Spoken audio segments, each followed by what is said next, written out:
اللہ رب العالمین نے دو فرشتوں کو بھیجا، ہاروت اور ماروت کو. انہوں نے آ کر لوگوں کو یہ بات سکھلایا. اب لوگوں میں معاشرے میں بڑی عجیب سی بات مشہور ہے جی، ان دو فرشتوں کو سزا ملی، ان کو قبر ایک کنویں کے اندر اللہ نے الٹا لٹکا دیا. یہ الٹے لٹکے ہوتے تھے، لوگ ان کے پاس آتے تھے، یہ ان کو جادو سکھاتے تھے.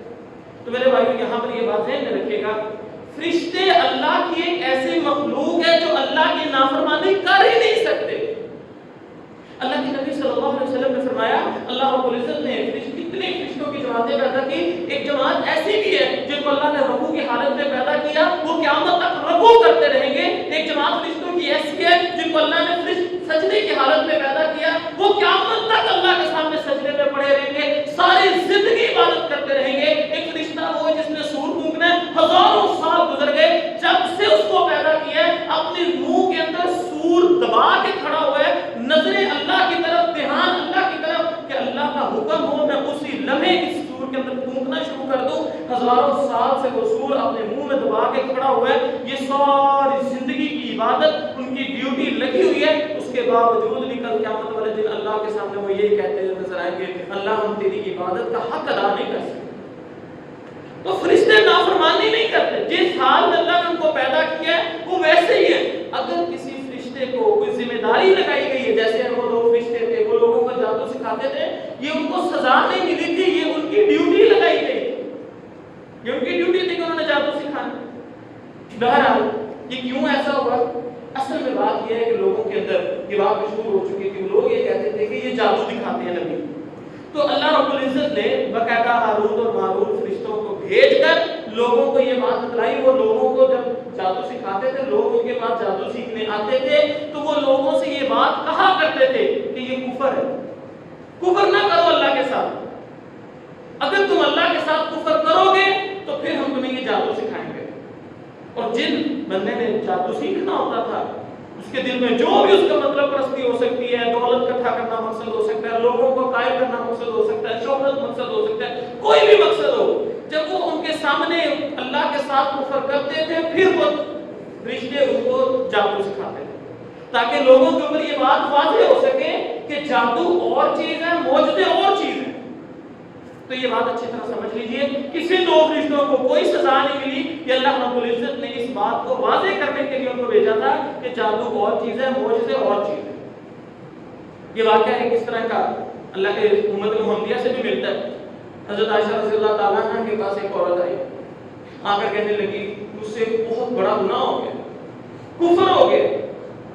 تو حضرت عائشہ رضی اللہ تعالیٰ عنہ سے کہنے لگی کہ اللہ کے نبی صلی اللہ علیہ وسلم کدھر ہے؟ مجھے اپنے بارے میں پوچھنے کہ میری کوئی بخشش کی گنجائش ہے یا نہیں. حضرت عائشہ رضی اللہ تعالیٰ عنہ نے جب بتایا کہ اللہ کے نبی صلی اللہ علیہ وسلم تو فوت ہو چکے ہیں، وہ زمین پر گر گئی، لپٹتے ہوئے رونے لگی، تڑپنے لگی کہ ہائے میں کیا کروں، میں کیا بنے گا، میں تو اللہ کے ساتھ کفر کر بیٹھے. حضرت عائشہ رضی اللہ تعالیٰ عنہ کو بڑا ترس آیا، پوچھا ہوا کیا، بتا تو صحیح. تو اس نے بتایا یہ واقعہ صحیح بخاری کے جو امام بخاری کے استاد ہیں وہ بھی اپنی کتاب اور اس طرح امام حاکم مستدرک حاکم کے ذریعے لائے ہیں. بہرحال یہ واقعہ اس طرح سے ہے کہ حضرت عائشہ رضی اللہ تعالیٰ عنہ کے سامنے ایک عورت نے جب گریہ زاری کی، اپنے دکھ اور شرمندگی کا اظہار کیا، روئی، تو حضرت عائشہ رضی اللہ تعالیٰ عنہ نے پوچھا کہ کیا ہوا، کیا ایسا کون سا گناہ ہو گیا کہ تم اتنی پریشان ہے؟ تو اس نے کہا کہ میں شادی کے بعد اپنے گھر میں تھی، میرا خاوند کہیں کام سے گیا، بس وہ گیا پتہ نہیں کدھر چلا گیا، گم ہو گیا، بڑا ہی عرصہ گزر گیا، وہ واپس نہیں آیا. تو میں پریشان تھی، دکھی تھی کہ اچانک ایک دن ایسا ہوا کہ میرے پاس ایک عورت آئی، میں نے اس کو پہلے کبھی نہیں دیکھا تھا. وہ آ کر میرے پاس رکی اور مجھے کہنے لگی کہ تو بڑی پریشان ہے اپنے خاوند کو لے کر، تیرا دل چاہتا ہے تیرا خاوند گھر واپس آ جائے. اس نے کہا بالکل یقیناً ایسی ہی بات ہے. تو اس نے کہا کہ پھر جو ایسا کر جو میں کہتی ہوں وہ کرے گی تو تیرا خاوند تیرے پاس واپس آ جائے گا، تیری ساری مشکلیں دور ہو جائیں گی، تو جیسے جیسے کہے گی ویسے ویسے ہوگا. وہ عورت کہنے لگی کہ میں چونکہ اپنے خاوند سے بڑی ستائی ہوئی تھی کہ کہاں چلا گیا، پریشان تھی، میں نے کہا چلو ٹھیک ہے تم جو کہو گی میں کروں گی. بہرحال وہ عورت غائب ہو گئی. اب یہ عورت حضرت عائشہ رضی اللہ تعالیٰ عنہ کو بیان کرتی، مجھے لگا کہ وہ جلدی جلدی چلی گئی ہے، جلدی سے باہر نکل گئی. بہرحال وہ رات کے وقت پھر آئی تو اس کے ساتھ دو کتے تھے کالے رنگ کے. اس نے اس عورت کو اٹھایا کہ چل میرے ساتھ، کہتی میں چل پڑی۔ وہ مجھے رستے میں جاتے ہوئے یہ تلقین کر رہی ہے، سمجھا رہی ہے کہ تو نے کسی کی بات نہیں ماننی، تجھے دو بندے ملیں گے بڑے خوب روح ہوں گے، وہ تجھے بہکانے کی کوشش کریں گے، تو نے ان کی باتوں میں نہیں آنا، جو میں کہہ رہی ہوں تو نے وہ کرنا ہے، تیرے سارے معاملات پورے ہو جائیں گے، جو جو تو چاہے گی وہ ہوگا۔ بہرحال چلتے چلتے جب ایک جگہ فلان جگہ پر پہنچی تو وہاں پر جا کر کہنے لگی کہ وہ ایک تندور سا بنا ہوا ہے، وہاں پر جا کر تو پیشاب کر، اگر تو وہاں پر پیشاب کرے گی تو تیری ساری ضرورتیں پوری ہونے لگ جائیں گی، جو تو چاہے گی جو کہے گی وہ ہوگا۔ جب وہ اس طرف بڑھنے لگی تو دو بڑی خوبصورت خوب شکل نوجوان سامنے آئے، وہ کہنے لگے اے خاتون تو یہ کام نہ کر، ادھر جا کے یہ کام نہ کر، اگر تو ایسا کرے گی تو اللہ کے ساتھ کفر کرے گی، نہ کر۔ بہرحال عورت کہتی کہ میرے ذہن میں چونکہ اس عورت کی بات غالب تھی، میں اس کی باتوں میں آئی ہوئی تھی، میں چاہتی تھی کہ میری ساری پرابلمز حل ہو جائے، میں چلی گئی پیشاب کرنے لگی وہاں پر، پھر اچانک دل میں پتہ نہیں کیا آیا، میں اٹھ کے آگے، میں نے پیشاب نہیں کیا۔ تو انہوں نے پوچھا کہ ہاں تم نے پیشاب کیا؟ کہنے لگی کہ نہیں۔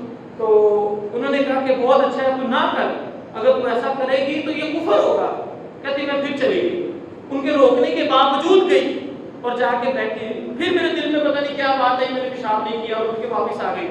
انہوں نے پھر مجھ سے پوچھا تم نے پیشاب کیا وہاں پر؟ تو انہوں نے کہا کہ نہیں ہم نے ایسا نہیں کیا۔ انہیں عورت کہنے لگی، میں نے ان کو کہا ہاں میں نے کر دیا۔ وہ کہنے لگے نہیں ایسی تو کوئی بات نہیں لگتی، تو نے اگر پیشاب کیا ہوتا تو تیرے اندر ایمان موجود نہ ہوتا، تیرے اندر ابھی ایمان موجود ہے، تو نے نہیں کیا۔ عورت کہنے لگی کہ وہ پتہ چل گیا کہ بات تو صحیح ہے۔ کہتے بہرحال میں تیسری دفعہ گئی، میرے ذہن میں وہی باتیں غالب تھی کہ نہیں کسی کی باتوں میں نہیں آنا، وہ مجھے روکتے رہے کہ یہ اللہ کے ساتھ کفر ہے، نہ کر۔ کہتے میں نے جا کے پیشاب کر دیا، جب میں واپس آئی تو ان دونوں کے چہرے مرجھائے ہوئے، بڑے دکھی پریشان، کہنے لگے کہ میں نے کہا تمہیں کیا ہوا؟ کہنے لگے بتا تو نے کیا دیکھا جب پیشاب کیا، تو نے کیا محسوس کیا؟ اس نے کہا کہ میں نے دیکھا کہ میرے اندر سے ایک لوہے کا گھوڑا ہے اور اس کے اوپر لوہے کے ایک آدمی بیٹھا ہوا ہے، وہ میرے جسم سے نکلا اور اوپر کو چلا گیا۔ تو وہ دونوں مخاطب ہو کر کہنے لگے کہ وہ تیرا ایمان تھا جو تیرے اندر سے نکل کے جا چکا ہے، تو نے اللہ کے ساتھ کفر کیا ہے، تو کافر ہو گئی ہے، تو اب جو مرضی کر تیرے سارے کام ہوں گے لیکن تیرے اندر ایمان نہیں رہا، تو نے جادو والا کام کیا، جادو سیکھنے کے لیے تو نے یہ کام کیا، کفر کیا اللہ کے ساتھ۔ بہرحال وہ عورت کہتی کہ میں وہاں سے چل پڑی، کہتے میں آزمانے کے لیے میں نے گندم کا ایک دانہ پکڑا، میں نے اس کو زمین میں پھینکا، اس کو حکم دیا اگ جا، وہ پورے کا پورا پودا بن کے اگ کے میرے سامنے آ گیا۔ میں نے اس کو حکم دیا کہ اس میں سے دانے باہر نکل آؤ، دانے باہر نکل آئے۔ میں نے اس کو حکم دیا آٹا بن جا، وہ آٹا بن گیا۔ میں نے اس کو حکم دیا روٹی پک جا، روٹی بھی پک گئی۔ کہتے میں یہ ساری چیزیں دیکھ لی، لیکن پھر میرے ذہن میں وہی بات کہ میرے پاس کوئی ایمان نہیں ہے، ایمان میں اپنا کھو چکی ہوں۔ یہ تو سارا کا سارا شوق دبازی، یہ تو سارے کا سارا جادوگر کرتے ہیں، جو کہتے ہیں شوق دبازی آنکھوں کے سامنے ہوتی ہے، سارا کچھ ہو رہا ہوتا ہے، یہ تو جادو ہے۔ کہتے ہیں میں نے ان دونوں کو دوبارہ ان کے پاس گئی، ادھر ہی دوسری جگہ پر ان کو میں نے مخاطب کر کے فرمایا کہ مجھے بتاؤ اس کا حل کیا ہے؟ تم جو کہتے میرے اندر سے ایمان نکل گیا ہے تو میں کفر کر بیٹھی ہوں، اس کا کوئی حل ہے، واپسی کا کوئی راستہ ہے؟ تو ان دونوں نے کہا ہمارے مطابق واپسی کا راستہ ہمیں تو نہیں پتا، نہ ہی ہم سمجھتے ہیں۔ باہر اس زمین کے اوپر ایک جگہ ہے مدینہ، وہاں پر محمد رسول اللہ صلی اللہ علیہ وسلم موجود ہے، اللہ کے آخری نبی، اس کے پاس چلی جا، ہو سکتا ہے اس کے پاس کوئی راستہ معلوم ہو تمہارے واپس آنے کا، کہ تیرا ایمان تجھے مل جائے۔ تو کہتی میں 1000 میل کا فاصلہ طے کر کے یہاں پر پہنچی اور مجھے خبر ملی کہ نبی صلی اللہ علیہ وسلم فوت ہو گئے۔ حضرت عائشہ رضی اللہ تعالیٰ عنہ بیان کرتی میں نے بہت سارے صحابہ کرام سے پوچھا کہ اس کا کیا جواب دو اس کو، کہ ایمان کی کوئی واپسی کی کوئی گنجائش؟ اب سارے صحابہ کے اس معاملے میں واضح تو کوئی حدیث ہمیں معلوم نہیں ہے۔ وہ عورت بڑی مایوس ہو کر جب جانے لگی تو حضرت ابوبکر صدیق رضی اللہ تعالیٰ عنہ نے اس کو مخاطب کر کے فرمایا اے عورت مجھے یہ بات معلوم ہوتی ہے کہ اگر تو سچے دل سے اللہ سے توبہ کر لے اور اس کے بعد دیکھ کہ تیرے ماں باپ میں سے کوئی زندہ ہے، اس نے کہا فلاں زندہ ہے، کہا تو جب تک ان کی زندگی اپنے ماں باپ کی خدمت کرتی رہے، ان کے ساتھ نیکی کرتی رہے، امید ہے کہ اللہ تعالیٰ تجھے یہ تیرا گناہ معاف کر